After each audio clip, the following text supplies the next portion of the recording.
السلام عليكم ورحمة الله وبركاته.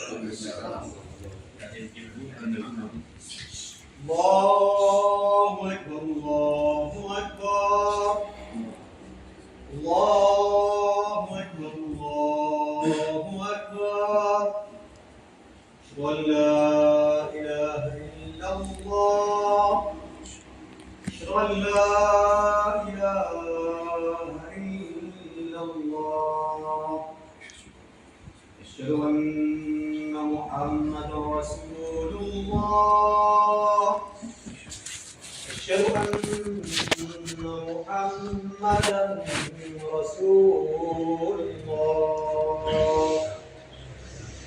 حي على الصلاة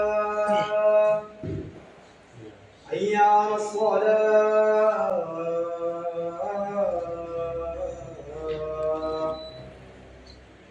حي على الفلاح حي على الفلاح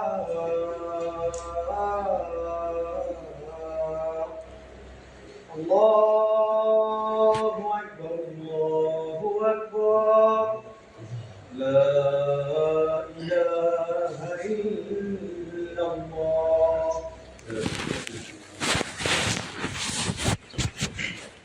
إن الحمد لله نحمده ونستعينه ونستغفره ونستهديه ونعوذ بالله من شرور أنفسنا ومن سيئات أعمالنا ومن شرور شياطين الإنس والجن، ونشهد أن لا إله إلا الله وحده لا شريك له، ونشهد أن محمدًا عبده ورسوله أدى الرسالة وأوفى الأمانة ونصح الأمة وكشف الله سبحانه وتعالى به الغمة. أوصيكم وأوصي نفسي بتقوى الله، وإن شر الأمور محدثاته، وإن كل محدثة بدعة، وإن كل بدعة ضلالة، وإن كل بدعة ضلالة، وإن كل ضلالة في النار.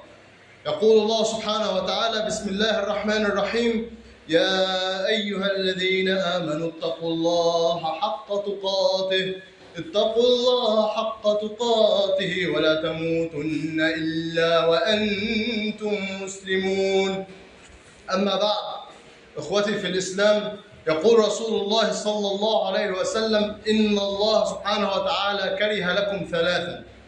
الله سبحانه وتعالى كره لكم ثلاثا: قيل وقال، وإضاعة المال، وكثرة السؤال. يقول الرسول صلى الله عليه وسلم أن الله كره لنا هذه الأفعال، كره لنا ثلاثة أفعال من أشر الأفعال التي تمر على البشر والتي ابتليت بها هذه الأمة، ولا حول ولا قوة إلا بالله. أما الفعل الأول فينقسم إلى شقين أو إلى نصفين: قيل وقال. إيه هو القيل والقال؟ الأول هو قيل، وهو أن يتحدث الرجل بما لا يثق فيه أو بما لا يتأكد منه. يجي واحد يقول لك ده بيقولوا كذا، بيقولوا هيحصل معرفش ايه، بيقولوا هيحصل ايه، بيقولوا حصل كذا، وهو لا يدري هذه المعلومه صحيحه ام خاطئه. هو سمعها كده من عابر سبيل، واحد معدي في الشارع قال ده بيقولوا كذا، وبيقولوا دي بتفضل تتنقل لحد ما توصل للامه كلها. بسم الله ما شاء الله.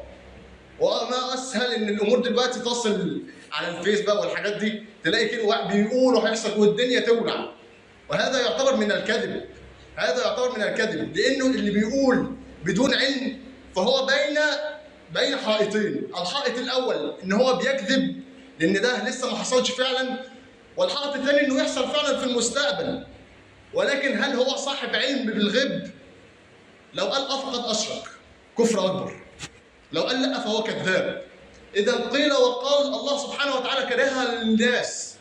ما ينفعش ان واحد يجي بمعلومه لا يثق فيها، لا يعرفها، لا يعرف اصلها، ويجي يقول اصل بيقولوا هيحصل كذا.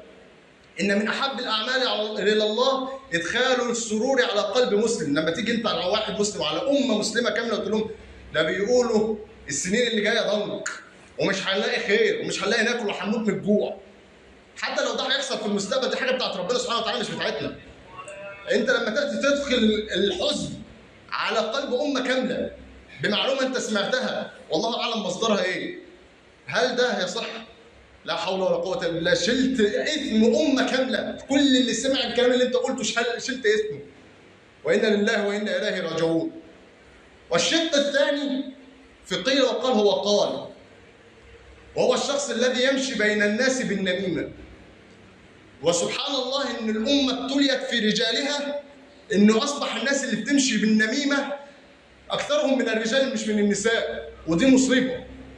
تلاقي واحد يجي لك ويقول لك ده فلان قال عليك كذا، يجي واحد كده المعتز يقول له تصدق انا امبارح سمعت هشام بيقول عنك واحد اتنين تلاته. وان كان صدق، وان كان صدق، انت هنا بتشعل نار فتنه بين اتنين مؤمنين. والله سبحانه وتعالى يقول والفتنه اكبر من القتل، اي نوع من الفتنه، وان كان في الايه المذكوره كان يقصد فتنه الكفر، ولكن اي نوع فتنه بين اتنين مسلمين وادخال الضغينه ما بينهم واشعال الفتنه ما بينهم واحده من اعظم المصائب. والامه سبحان الله دلوقتي بقى اي حد معدي ياه ده احنا قابلنا فلان امبارح وقال فيك واحد اتنين تلاته، روح رايح ماسك فلان ده مولع فيه. ولا اله الا الله، كام بيت اتخرب وكام اسره اتشتتت والدمار بسبب ده بيقولوا، وده قال عنك وده قال عنك، وكام صاحب فرق عن صاحبه بسبب ده كان بيقول عنك في ظهرك. يا سيدي حتى لو بيقول فعلا لا اله الا الله، اتقوا الله، حتى لو قال فعلا اتق الله. وهنا في اثمين مركبين، الاثم الاول وهو الاكبر على اللي قال، والاثم الثاني على اللي صدق، لان الله سبحانه وتعالى يقول يا ايها الذين امنوا اذا جاءكم فاسق بنبأ فتبينوا ان تصيبوا قوما بجهاله فتصبحوا على ما فعلتم نادمين. باي وجه او باي منطق انت صدقت اللي جاي بيقول لك انه قال عنك كذا ده؟ طب ما كان هيجي يقولها في وشك، لا حول ولا قوه الا بالله. هو ايه اللي حكايه؟ ولو ده فرد قالها خلاص يا سيدي قالها، انت بتصدق اللي قال لك ليه؟ ما يقولها يا سيدي، هوديك حب الحسنات، لا اله الا الله.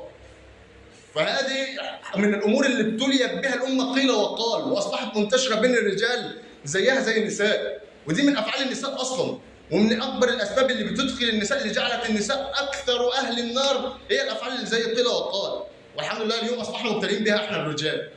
وانا لله وانا اليه راجعون. احذروا يا اخواني، احذروا ان الكلمه بتتحاسب عليها. يقول الرسول صلى الله عليه وسلم انك لا تزال سالما ما سكت، فاذا تكلمت كتب لك او عليك. طول ما انت قاعد ساكت وحافظ لسانك، مش هقول لك اشغله بذكر لو انت مش قادر تشغله بذكر، حافظ لسانك. ربنا سبحانه وتعالى الملكه الكتبه اللي ربنا سبحانه وتعالى قال ما يلفظ من قول الا لديه رقيب عتيد. ملكين قاعدين بيكتبوا كل نفس، كل كلمه بتتقال بتتكتب واحنا مش واخدين بالنا. فطول ما انت ساكت انت حافظ نفسك، اول ما تتكلم كتب لك او عليك، هو بيتكتب اللي انت بتقوله وربنا سبحانه وتعالى بيحاسبك عليه. نحفظ اللسان، نحفظ اللسان. اكثر ما يهلك الرجل اللسان. الرسول صلى الله عليه وسلم كان يقول لمعاذ بن جبل سكلتك امك يا معاذ أيكب الناس على وجوههم في النار، أيكب الناس على وجوههم في النار إلا حصائد ألسنتهم. حصائد ألسنتهم اللي بيطلع من لسانه هو أكثر ما يصيب بالقوم بإدخالهم النار، ولا حول ولا قوة إلا بالله. فهذه هي أول فعل كرهه الله سبحانه وتعالى لنا قيل وقال. والفعل الثاني هو إضاعة المال. الأكثر الأمة حاليا سبحان الله ما بين غني وفقير، مفيش نص، ما عادش فيه في النص. ليه مفيش في النص؟ لأن الغني استغنى عن الزكاة وما بقاش بيطلع لا زكاة ولا صدقة، وبقى بيهلكها في التفاهات. الواحد بيشوف الفيديوهات بتاعت حفلات مش عارف ايه وحفلات ايه، وتلاقي قمة في السفه، تلاقي التذكرة سعرها بالمبلغ الفلاني والناس بتروح. ومش بس كده، ده حتى الناس اللي زي حالاتنا كده، انا هتكلم عن نفسي مش هتكلم عن حد، اللي زي حالاتي كده انا على قد حالي الحمد لله، تلاقيهم ولا حول ولا قوة الا بالله اصبح عشان خاطر مثلا عزومه، اصل ما اعرفش مين جاي لنا، فيحط بال20 صنف. يا راجل اتق الله، اتق الله، 20 صنف عشان الزياره، والاكل ده كله بيترمي في الاخر. يقول لك هيتعان في الثلاجه، هيتعان يوم ده هيترمي في الاخر. ولا حول ولا قوه عشان خاطر مظاهر كذابه. واحد ضيف جاي لي يا سيدي اكله ايه؟ جزاك الله خير. ايه هو جاي من مجاعه؟ 20 صنف. تلاقيه يخرج مع صحابه مثلا ولا في خروجه عاوز يدفع له 400 500 جنيه في خروجه، لا اله الا الله. لا اله الا الله، وفي ناس مش لاقيه تاكل اصلا. لا حول ولا قوه الا بالله. كل سنه كلنا اغلبنا بيقع في هذه الافعال بقصد او بدون قصد. ليه؟ عشان خاطر ما يقولوش عليا. طب وهتقول ايه ربنا سبحانه وتعالى؟ لا اله الا الله. لما نقف قدام ربنا هنقول له ايه؟ لما يحاسبك عن ده المال هو الحاجه الوحيده اللي هتسال عليها سؤالين: من اين اكتسبته وفيما انفقته. لما تيجي الصحيفه قدامك كده وتلاقي انك انفقته في هيافات، في تفاهات، في حاجات كلها كان ممكن. والمشكله الاكبر ولا حول ولا قوه، انه اغلب الناس دي وربنا يعافينا جميعا وما نكونش منهم، تلاقيه عند الخير ويبخل. يجي عند يعني معلش اصل احنا هنلم مثلا فلوس لمسجد، يبخل. معلش اصل تعرف الحاله، لسه عامل عزومه مكلفه ب 10000 جنيه. معلش اصل الحاله، انت فاهم بقى. احنا اسفين، معلش احنا بنيجي في الحاجات دي وبنتعذر. العذر ما بيجيش غير لما بتيجي صدقه او زكاه، سبحان الله. اما اول ما بتيجي صدقه او زكاه بنتعذر، ما اعرفش ليه. فهذه من اكبر المصائب، اضاعه المال. ويتحاسب الرجل على المال حساب عسير يوم القيامه، ولا يدري الرجل انه هيقف بين ايدين ربنا ويتسال عن كل جنيه. مش هيتسال عن المبالغ اللي جايه، كل جنيه اتصرف في ايه واتدفع في ايه وجه منين. وانا لله وانا اليه راجعون. والفعل الثالث هو كثرة السؤال. وكثرة السؤال تنقسم لثلاث أقسام. أول حاجة هو كثرة السؤال في الدين. هو الأغاني حرام ليه؟ حتى حاجة حلوة بتسليني. هو الأفلام حرام ليه؟ ربنا سبحانه وتعالى يقول: لا يسأل عما يفعل وهم يسألون. هل حضرتي أنا سعادة الباشا اللي واقف ده أدرى من ربنا سبحانه وتعالى؟ لا اله الا الله. انا ادرى من ربنا. ليه 5 صلوات؟ ليه مش 6؟ لا حول ولا قوه الا بالله. ليه مش عارف ليه بنصوم رمضان؟ يا عم لا اله الا الله. بكثره السؤال في الدين هي اللي بتخلق الفتن. فتنه خلق القران ظهرت في الفتنه العظيمه اللي عدت على امه الاسلام، فتنه خلق القران، واللي اتعذب بسببها الامام احمد بن حنبل صاحب المذهب الحنبلي، اتعذب عشان عشان واحد سال سؤال، واحد طلع كده: هو القرآن مخلوق ولا مش مخلوق؟ يا عم أنت مالك؟ لا إله إلا الله. ربنا سبحانه وتعالى يقول: يا أيها الذين آمنوا لا تسألوا عن أشياء إن تبد لكم تسؤكم. ليه بنسأل كتير قوي في الدين؟ والغريب إن في حياتنا الطبيعية بنعمل كمية حاجات مش مفهومة ومش منطقية وما بنسألش. في الشغل تلاقي يجي لك واحد المدير مثلا يقول لك اعمل كذا وكذا، وأنت مش عارف بتعمل كذا ليه أصلا؟ ما تسألش. نيجي في الدين ولازم أنا أقفل الجامعة، لازم أفهم، لازم اعرف بقى واحنا بنصوم ليه، لازم اعرف الزكاه دي بتطلع ليه، انا اقفل الدعايه. لا اله الا الله. هنحاسب ربنا سبحانه وتعالى على اللي امرنا به. ربنا سبحانه وتعالى ادرى بعباده. احنا من اي وجه حق بنحاسب ربنا. وانا لله وانا اليه راجعون، لانها مصيبه والله من اكبر المصائب. والشق الثاني في كثره السؤال هو كثره السؤال الاشخاص عن الاشياء التي تحزنهم. يجي واحد كده محترم: والله انت ما جهزتش بنتك ليه؟ على اساس ان انا لو قادر اجهزها، يعني انا مستني الاذن من الباشا عشان خاطر اجهز بنتي. انت ما اتجوزتش ليه؟ لا معلش اصل العروسه واقفه بره وكل الشقه جاهزه وكله جاهز وانا ايه؟ معلش انا اللي قافله معايا، حابب اقف كده، انا حابب اقعد كده. انت ما خلصتش جيشك ليه؟ سؤال غبي قوي. سؤال مستفز قوي. انت لسه في الجيش؟ لا والله خلصت جيش ورحت شرطه بتسلم.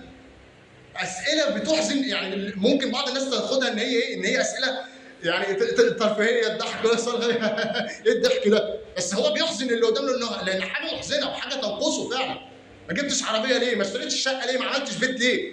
يا اخي خليك في حالك. لا حول ولا قوه. لو الكلام شديد قوي، لو الكلام زنقك قوي، يا سيدي اسال في الحاجات المفيده، الحاجات المهمه.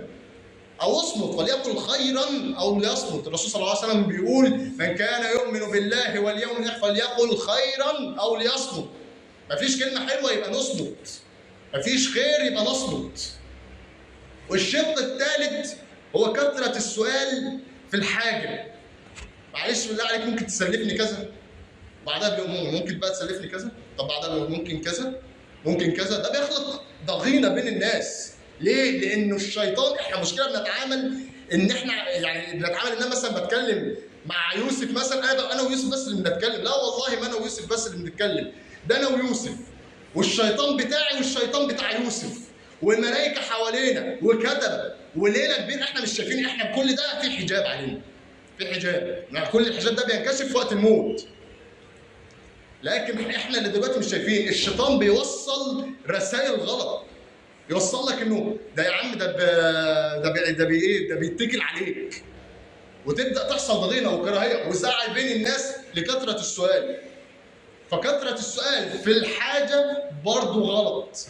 كثره السؤال في الحاجه بتخلق ضغينه بين الناس. سالت مره 2 جزاك الله خير يكفي.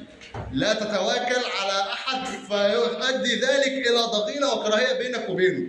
نسال الله سبحانه وتعالى ان ينقي قلوبنا ويطهرها ويبعد عننا الافعال التي كرهها الله لنا. اللهم ارزقنا الصلاح والفلاح، اللهم ارزقنا الفردوس الاعلى من الجنان. استغفروا الله وتوبوا اليه.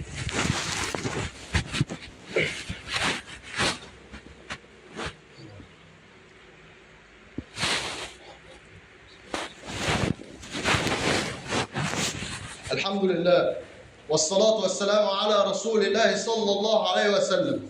اللهم اهدنا فيمن هديت وعافنا فيمن عافيت. حاليا سؤال قد يطرح على كثير من الناس، هو أفعال زي قيل وقال وإضاعة المال وكثرة السؤال مين اللي وجدها أصلا؟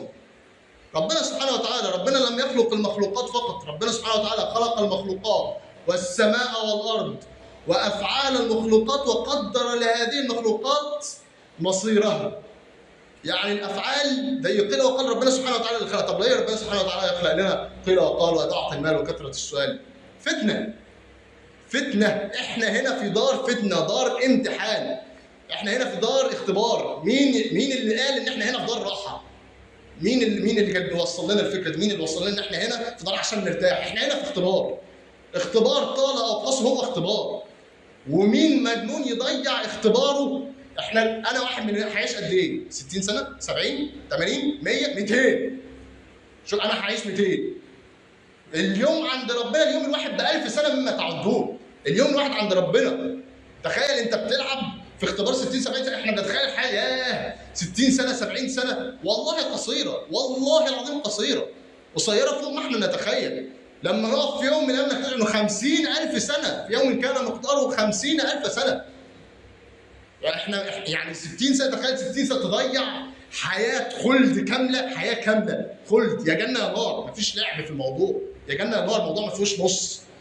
عشان خاطر ايه؟ 60 سنه مش قادر فيهم ان انا استقيم وان انا اعتدل في اختبار. كل اللي احنا فيه، كل فعل وكل سنه بتعدي علينا هو السؤال في امتحاننا. انت في ورقه امتحان. اللي احنا فيه دلوقتي ورقه امتحان واحنا بنملاها. كل سؤال بيجي لك، ربنا رزقك بمرتب، عملت فيه ايه؟ ده سؤال. ربنا رزقك بصحه، عملت فيها ايه؟ سؤال. كل حياتنا اسئله وهنتحاسب يوم القيامه. فمين مجنون بيضيع بقى السؤال عشان خاطر حاجات زي اصل بيتكلم بيهزر، اصل مش عارف بيعمل ايه، اصل الدنيا شغلته عن ربنا سبحانه وتعالى، اصل معلش ما بيصليش، ده سامع ما بيصليش، معلش ليه؟ معلش اصل يعني عادي، ايه اللي هيحصل يعني؟ صلاه يعني. انت بترفض مقابله ربنا سبحانه وتعالى. ربنا سبحانه وتعالى بيقول لك تعالى وانت ما بتروحش. لا اله الا الله. هو اختبار طال او قصر، هو اختبار وهنتحاسب في الاخر. وفي ناس بتعتمد انه ايه؟ من قال لا اله الا الله فقد دخل الجنه. من قال لا اله الا الله دخل الجنه، خلاص فانا ايه؟ عملت بقى اللي عملها كده كلها داخلين الجنه. تخيل مثلا ربنا سبحانه وتعالى قضى عليا ان انا اخش 5 ايام جهنم. اخش بعدها الجنه ان شاء الله. صح؟ 5 ايام حاجه بسيطه. 5 ايام عند ربنا يعني 5000 سنه هنا. يعني تقريبا مقدر تقريبا مثلا ايه؟ نصف عمر البشر من ساعه ما خلق ادم عليه السلام الى يومنا 5000 سنه. بس احنا متخيلين بقى ان ايه؟ حاجه بسيطه خالص يعني. لا اله الا الله. تخيل انه الرجل يغمس غمسه في جهنم فيقول والله ما رايت في حياتي نعيما قط. يبقاش مثلا 100 سنه 150 سنه من الاقوام السابقين، 200 سنه اللي كانوا بيعمروا بمئات السنين دول، يغمس غمسه كده في جهنم فيقول والله ما رايت في حياتي نعيما قط. احنا بقى مستهونين. اسال الله سبحانه وتعالى ان يرزقنا جنته. اسال الله سبحانه وتعالى ان يبعدنا عن النار وكل ما قرب اليها من قول او عمل. اللهم اهدنا فيمن هديت وعافنا فيمن عافيت وتولنا فيمن توليت وبارك اللهم لنا فيما اعطيت. اللهم آت نفوسنا تقواها اللهم آت نفوسنا تقواها وزكها أنت خير من زكاها، أنت وليها ومولاها. اللهم ارزقنا بالحلال واكفنا بحلالك عن حرامك واغننا بفضلك عمن سواك يا رب العالمين. سبحانك اللهم وبحمدك، أشهد أن لا إله إلا أنت، أستغفرك وأتوب إليك، وأقم الصلاة. الله أكبر الله أكبر، أشهد أن لا إله إلا الله وأشهد أن محمدا رسول الله. يا رسول الله تحية الفتاح، إقامة الصلاة وإقامة الصلاة. الله أكبر الله أكبر، لا إله إلا الله. استووا الصفوف وأتموا الصف الأول فالذي يليه. الله أكبر.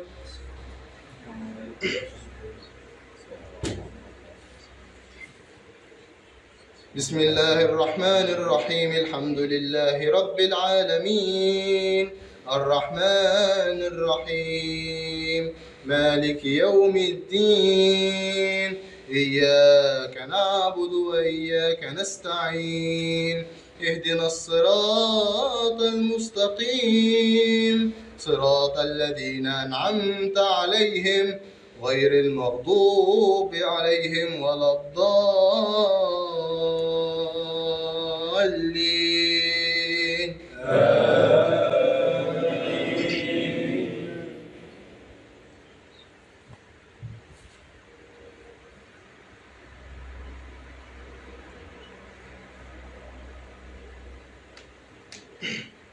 الحمد لله الذي أنزل على عبده الكتاب ولم يجعل له عوجا، قيما لينذر بأسا شديدا من لدنه ويبشر المؤمنين الذين يعملون الصالحات أن لهم أجرا حسنا ماكثين فيه أبدا، وينذر الذين قالوا اتخذ الله ولدا ما لهم به من علم ولا لآبائهم، كبرت كلمة تخرج من أفواههم إن يقولون إلا كذبا. الله أكبر.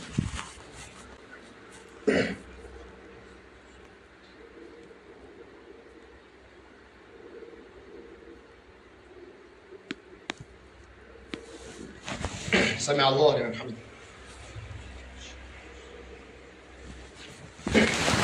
الله أكبر.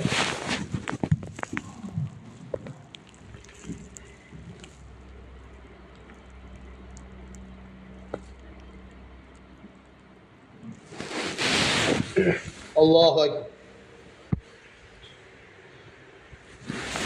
الله أكبر.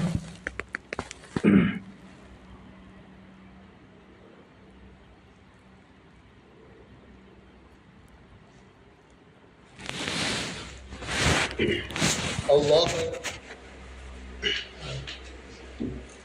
بسم الله الرحمن الرحيم. الحمد لله رب العالمين، الرحمن الرحيم، مالك يوم الدين، إياك نعبد وإياك نستعين، اهدنا الصراط المستقيم، صراط الذين أنعمت عليهم غير المغضوب عليهم ولا الضالين.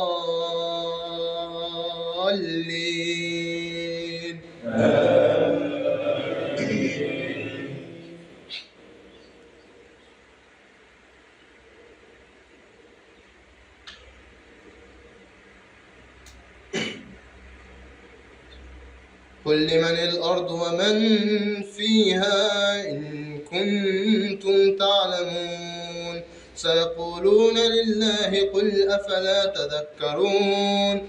قل من رب السماوات السبع ورب العرش العظيم، سيقولون لله قل أفلا تتقون. قل من بيده ملكوت كل شيء وهو يجير ولا يجار عليه إن كنتم تعلمون، سيقولون لله قل فأنى تسحرون. بل أتيناهم بالحق وإنهم لكاذبون. ما اتخذ الله من ولد وما كان معه من إله، إذا لذهب كل إله بما خلق ولعلى بعضهم على بعض سبحان الله عما يصفون عالم الغيب والشهادة فتعالى عما يشركون قل رب إما تريني ما يوعدون رب فلا تجعلني مع القوم الظالمين. الله أكبر.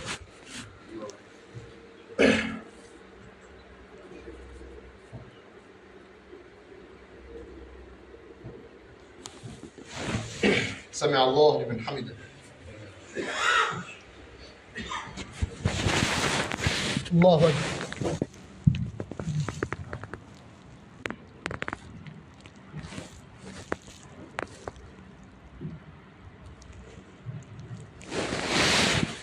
الله أكبر.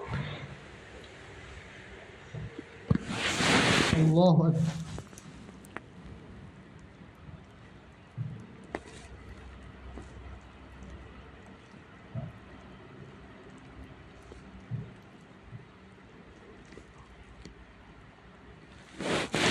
الله أكبر.